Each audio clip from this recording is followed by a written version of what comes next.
लोग कहते हैं अपनों के आगे झुक जाना चाहिए, किंतु सच बात तो ये है जो अपने होते हैं वो कभी झुकने नहीं देते। हद से ज़्यादा सीधा होना भी ठीक नहीं, क्योंकि जंगल में सबसे पहले सीधे पेड़ों को काटा जाता है। मुझे क्या परवाह जमाना क्या कहता है, मुझे ये पता है कि कान्हा तुम मुझे अपना कहता है। आत्मा का अंतिम लक्ष्य परमात्मा से मिल जाना होता है, जिसे तुम अपना समझकर मग्न हो रहे हो। बस यही प्रसन्नता तुम्हारे दुखों का कारण है। छू गया जब कभी ख्याल कृष्ण का, दिल मेरा देर तक धड़कता रहा। कल कृष्ण का जिक्र छिड़ गया घर पे और घर देर तक महकता रहा। संसार के संयोग से जो सुख प्रतीत होता है उसमें दुख भी मिलता रहता है, परंतु संसार के वियोग से सुख दुख में अखंड आनंद प्राप्त होता है। व्यक्ति या जीव का कर्म ही हमारे भाग्य का निर्माण करता है। परिवर्तन संसार का नियम है। कल जो किसी और का था आज वो तुम्हारा है, कल वो किसी और का होगा। भूत और भविष्य में नहीं, जीवन तो इस पल में है, अर्थात वर्तमान का अनुभव ही जीवन है। आत्मा को सत्य नहीं काट सकता, अग्नि जला नहीं सकती, जल नहीं बुझा सकता, आयु नहीं सुखा सकती। आप जीवन में कुछ नहीं सीख सकते यदि आपको लगता है कि आप हर समय सही हैं। चिंतन हो सदा इस मन में तेरा, चरणों में तेरे मेरा ध्यान रहे। चाहे दुख में रहूं चाहे सुख में रहूं, होठों पे बस तेरा नाम रहे। जीवन में इतना तो संघर्ष कर लेना चाहिए कि अपने बच्चों का आत्मविश्वास बढ़ाने के लिए दूसरों का उदाहरण न देना पड़े। मुझे जानने का केवल एक ही तरीका है, मेरी भक्ति। मुझे बुद्धि द्वारा कोई न जान सकता है और न समझ सकता है। दिव्यता केवल शक्तिशाली होने से नहीं, बल्कि वास्तविक दिव्यता दूसरों में शक्ति जागृत करने से है। वो जो मृत्यु के समय मुझे स्मरण करते हुए अपना शरीर त्यागता है, वो मेरे धाम को प्राप्त होता है, इसमें कोई संशय नहीं है। कोशिश की जाए तो अपनी अशांत मन को आसानी से नियंत्रित किया जा सकता है। जिस व्यक्ति को आपकी कदर नहीं, उसके साथ खड़े हो रहने से अच्छा आप अकेले रहें। जीवन में आधे दुख इस कारण जन्म लेते हैं क्योंकि उनसे आशाएं बड़ी बड़ी होती हैं। इन आशाओं का त्याग करके देखो, जीवन में सुख ही सुख होगा। श्री कृष्ण जी कहते हैं, जिस व्यक्ति को आपकी कदर नहीं, उसके साथ खड़े रहने से अच्छा है आप अकेले खड़े रहें। आत्मा अमर है, इसलिए मरने की चिंता मत करो। ऐसा कुछ भी नहीं है, चेतन या अचेतन, जो मेरे बिना अस्तित्व में न रह सकता हूँ। मेरा तेरा, छोटा बड़ा, अपना पराया मन से मिटा दो, फिर सब तुम्हारा है और तुम सबके हो। जब लोग आपकी बुराई करें तो परेशान ना हो, क्योंकि वही लोग आपको महत्व देने का कोई और तरीका नहीं जानते हैं। हर कोई खाली हाथ आया था और खाली हाथ ही इस दुनिया से जाएगा। सभी को सुख देने की क्षमता भले ही हमारे हाथ में नहीं हो, किंतु किसी को दुख न पहुंचाने यह तो हमारे हाथ में ही है। आत्मा पुराने शरीर को वैसे ही छोड़ देती है जैसे मनुष्य पुराने कपड़े को उतार कर नए कपड़े को धारण करता है। मैं धरती की मधुर सुगंध हूँ, मैं अग्नि की उष्मा हूँ। सभी जीवित प्राणियों का जीवन और सन्यासियों का आत्म संयम भी मैं ही हूँ। जानने की शक्ति झूठ को सच में पृथक करने वाली जो विवेक बुद्धि, उसी का ज्ञान नाम है। मंजिल मुझे छोड़ गई, रास्तों के पाल लिए, जा जिंदगी तेरी जरूरत नहीं, मुझे कृष्ण ने संभाल लिए। कल के लिए सबसे अच्छी तैयारी यही है कि आज अच्छा करो। खाली हाथ आए, खाली हाथ वापस चले जाओगे।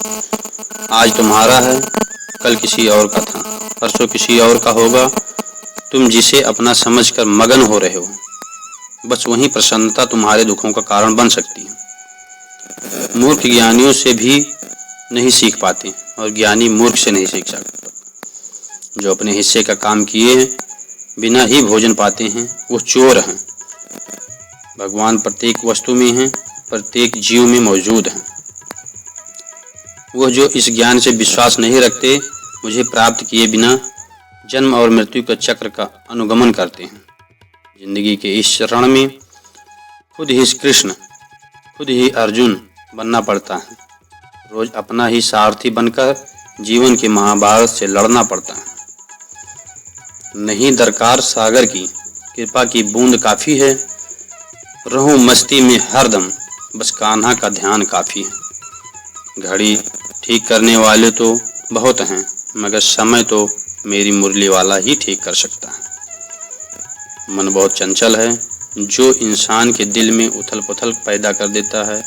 इस संसार में कुछ भी अस्थायी नहीं है। मैं विधाता होकर भी विधि के विधान को नहीं टाल सकता। मेरी चाह राधा थी और चाहती मुझको मीरा थी, पर मैं रुक्मणी का क्या कह, मैं रुक्मणी का हो गया।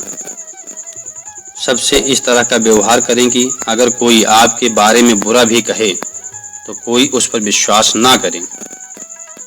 हम ना बोलें फिर भी वो सुन लेता है, इसलिए उसका नाम परमात्मा है। वो ना बोले फिर भी हमें सुनाई दे, उसी का नाम श्रद्धा है। खाली हाथ आए हो और खाली हाथ जाना है, इसलिए व्यर्थ की चिंता छोड़कर व्यक्ति को हमेशा सत्कर्म करना चाहिए। संबंध उसी आत्मा से जुड़ता है जिसका हमसे अच्छे जन्मों का कोई रिश्ता होता है, वरना दुनिया के इस भीड़ में कौन किसका होता है। बात इतनी मधुर रखें कि कभी वापस लेनी पड़े तो खुद को कड़वी न लगे।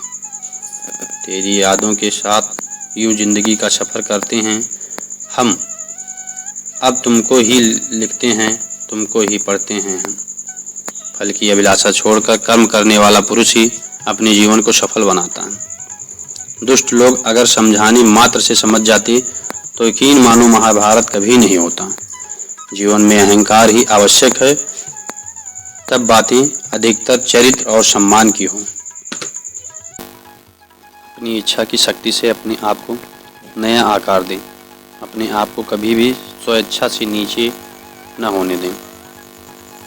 इच्छा ही आत्मा की एकमात्र मित्र है और इच्छा ही आत्मा की एकमात्र शत्रु है।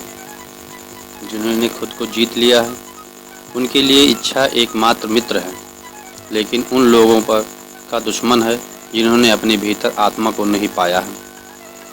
सर्वोच्चतम वास्तविकता उन लोगों की चेतना में प्रकट होती है जिन्होंने खुद को जीत लिया है। मन शांत मन से ध्यान की गहराइयों से आत्मा एवं स्वयं को प्रकट करती है। स्वयं के माध्यम से स्वयं को देखकर एक आकांक्षी पूर्णतः के आनंद और शांति को जानता है। कोई भी जो अच्छा काम करता है उसका कभी भी बुरा अंत नहीं होगा, ना तो यहाँ और ना ही आने वाले युग में। गंभीर तपस्या और ज्ञान मार्ग से ध्यान श्रेष्ठ है। मुझ पर अपना मन लगाकर योग के अभ्यास से स्वयं को अनुशासित करो।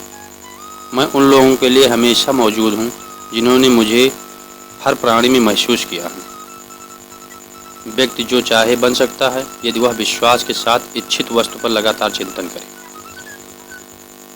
मन बहुत चंचल है, जो इंसान के दिल में उथल पुथल पैदा कर देता है। जैसे वे मेरे पास आते हैं वैसे ही मैं उन्हें ग्रहण करता हूँ। सभी पथ पार्थ मानव को मेरी ओर ले आते हैं। इंद्रियों में मिलने वाला सुख पहले तो अमृत जैसा लगता है, लेकिन अंत में यह विष के समान कड़वा होता है। जब ध्यान से महारत हासिल हो जाती है तो मन हवा रहित ध्यान दे दीपक की लौ की तरह अडिग रहता है। हे अर्जुन, तीनों लोकों में मेरे पाने के लिए कुछ भी नहीं है और ना ही कुछ ऐसा है जो मेरे पास नहीं है। मैं अभिनय करना जरूरी रखता हूँ, लेकिन मैं अपनी किसी ज़रूरत से प्रेरित नहीं होता।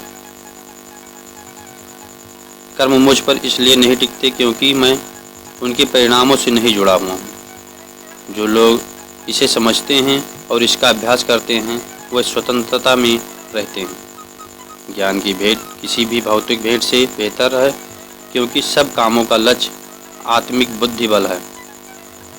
जैसे आग की गर्मी लकड़ी को राख बना देती है, वैसे ही ज्ञान की आग सभी कर्मों को भस्म कर देती है। अपना काम हमेशा दूसरों के कल्याण को देखकर में रखकर करें। अप्राकृतिक कर्म बहुत तनाव पैदा करता है। हर व्यक्ति का विश्वास उसकी प्रकृति के अनुसार होता है। मैं उन्हें ज्ञान देता हूँ जो सदा मुझसे जुड़े रहते हैं और जो मुझसे प्रेम करते हैं। मेरी कृपा से कोई व्यक्ति कर्तव्यों का निर्वाह करते हुए बस मेरी शरण में आकर अनंत अविनाशी निवास को प्राप्त करता है। बुद्धिमान व्यक्ति कामुक सुख से आनंद नहीं लेता। जो कार्य में निष्क्रिय और निष्क्रियता से कार्य देखता है वह एक बुद्धिमान व्यक्ति है। मैं धरती की मधुर सुगंध हूँ, मैं अग्नि की ऊष्मा हूँ, मैं ही सभी जीवित प्राणियों का जीवन हूँ, मैं ही सभी सन्यासियों का आत्मसंयम हूँ। तुम उसके लिए शोक करते हो जो शोक करने के योग्य नहीं, और फिर भी ज्ञान की बातें करते हो। बुद्धिमान व्यक्ति न जीवित और न ही मृत व्यक्ति के लिए शोक करता है।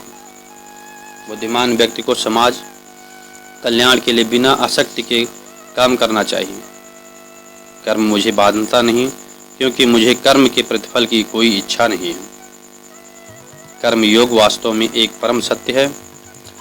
कर्म उसे नहीं बांधता जिसने काम का त्याग कर दिया है। अपने अनिवार्य कार्य को करो, क्योंकि वास्तव में कार्य करना निष्क्रियता से बेहतर है। आत्मज्ञान की तलवार से काटकर अपने हृदय से अज्ञान के संदेह को अलग करके अनुशासित बनो। मनुष्य अपने विश्वास से निर्मित होता है। जैसा वो विश्वास करता है वैसा वो बन जाता है। इस जीवन में मनुष्य ना तो कुछ खोता है और ना ही कुछ व्यर्थ होता है। मन अशांत और उसे नियंत्रित करना कठिन है, लेकिन अभ्यास से उसे वश में किया जा सकता है। केवल मन ही किसी का मित्र और शत्रु होता है। व्यक्ति या जीवन का कर्म ही उसके भाग्य का निर्माण करता है। जब मानव अपने कार्य में आनंद खोज लेता है तब वह पूर्णतः प्राप्त कर लेता है। नरक के 3 द्वार वासना, क्रोध और लालच है। क्रोध से भ्रम पैदा होता है, भ्रम से बुद्धि व्यग्र हो जाती है। जब बुद्धि व्यग्र होती है तब तर्क नष्ट हो जाता है। जब तर्क नष्ट होता है तब व्यक्ति का पतन होने लगता है। सदैव संदेह करने वाले व्यक्ति के लिए प्रसन्नता और इस लोक में न है न कहीं है। मन की गतिविधियों, होश, श्वास और भावनाओं के माध्यम से भगवान की शक्ति सदा तुम्हारे साथ है और लगातार तुम्हें बस एक साधन की तरह प्रयोग करके सभी कार्य कर रही है। ज्ञानी व्यक्ति ज्ञान और कर्म को एक रूप में देखता है, वही सही मायने में देखता है। प्रबुद्ध व्यक्ति के लिए गंदगी का ढेर, पत्थर और सोना सभी एक समान है। निर्माण केवल पहले से मौजूद चीज़ों का प्रेक्षण है। उससे मत डरो जो वास्तविक नहीं है। न कभी था न कभी होगा। जो वास्तविक है वो हमेशा था और उसे कभी नष्ट नहीं किया जा सकता। जन्म लेने वालों के लिए मृत्यु उतनी ही निश्चित है जितना कि मृत्यु होने वाले के लिए जन्म लेना। इसलिए जो अपरिहार्य है उस पर शोक मत करो। जो मन को नियंत्रित नहीं कर सकते। दोस्तों, मैं आशा करता हूँ कि ये श्री कृष्ण की बातें आपको पसंद आई होंगी। तो इस वीडियो को लाइक, शेयर और कमेंट बॉक्स में जय श्री कृष्णा लिखना ना भूलें। जय श्री